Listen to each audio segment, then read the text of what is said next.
जाति प्रथा उन्मूलन। तो हेलो फ्रेंड्स, कैसे हो आप सब लोग। उम्मीद करती हूँ सभी लोग अच्छे होंगे। तो फ्रेंड्स, आपकी अन्य शिकायत भाषण की लंबाई को लेकर है। मैंने स्वयं भाषण में ही इस आरोप के दोष को स्वीकार किया है किंतु इसके लिए वास्तविक जिम्मेदार कौन है।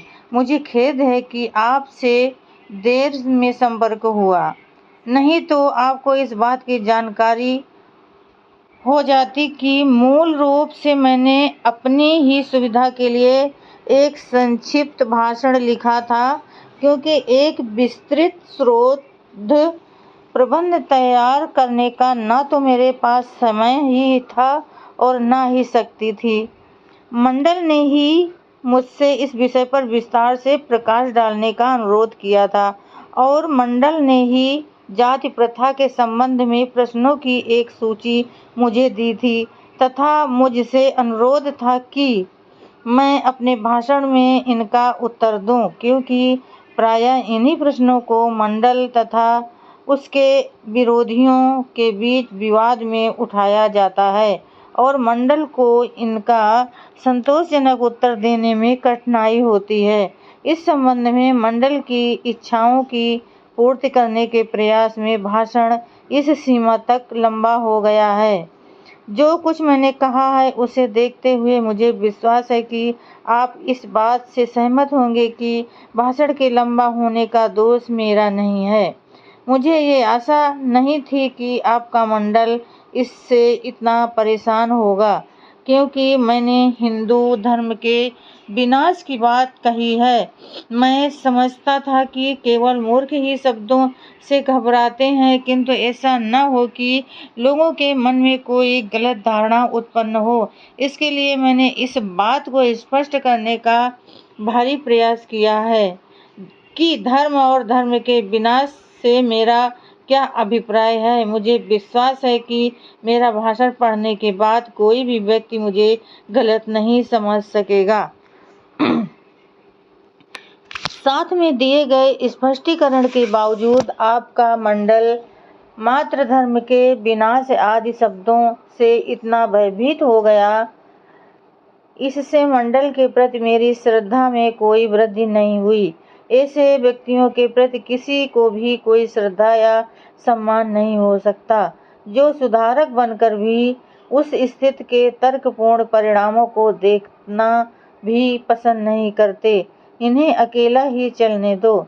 आप मानेंगे कि मैंने अपने भाषण को तैयार करने में किसी भी प्रकार से सीमित होना कभी स्वीकार नहीं किया और इस प्रश्न पर कि भाषण में क्या होना चाहिए और क्या नहीं, मेरे और मंडल के बीच विचार विमर्श नहीं हुआ। मैं सदा ये मानकर चला हूँ कि मैं अपने भाषण में उस विषय पर अपने विचारों को व्यक्त करने में स्वतंत्र हूँ।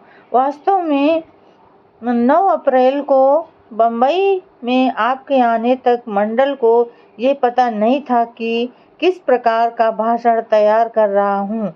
आप जब बम्बई आए तो मैंने स्वेच्छा से बताया था कि मुझे इस बात की कोई इच्छा नहीं है कि मैं दलित जातियों द्वारा धर्मांतरण के संबंध में अपने विचारों की वकालत करने के लिए मंच का उपयोग करूं। मैं समझता हूं कि मैंने भाषण को तैयार करने में ईमानदारी से उस वायदे को निभाया है।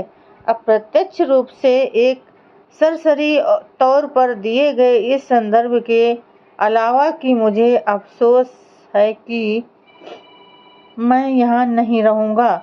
यदि मैंने अपने भाषण में विषय के बारे में कुछ नहीं कहा है, जब मैं ये देखता हूँ कि आपको इस प्रकार के सरसरी और इतने अप्रत्यक्ष संदर्भ पर भी आपत्ति है, तो मैं ये प्रश्न पूछने के लिए बाध्य हूँ कि क्या आपने ये सोचा है कि मैं आपके सम्मेलन की अध्यक्षता करने की खातिर दलित वर्गों द्वारा धर्म परिवर्तन संबंधी अपने विचारों को छोड़ने का स्थगित रखने के लिए सहमत हो जाऊंगा। यदि आपने ऐसा सोचा है तो मैं आपसे कहूँगा कि यह आपकी भूल है। और इसके लिए मैं किसी भी प्रकार से जिम्मेदार नहीं हूँ।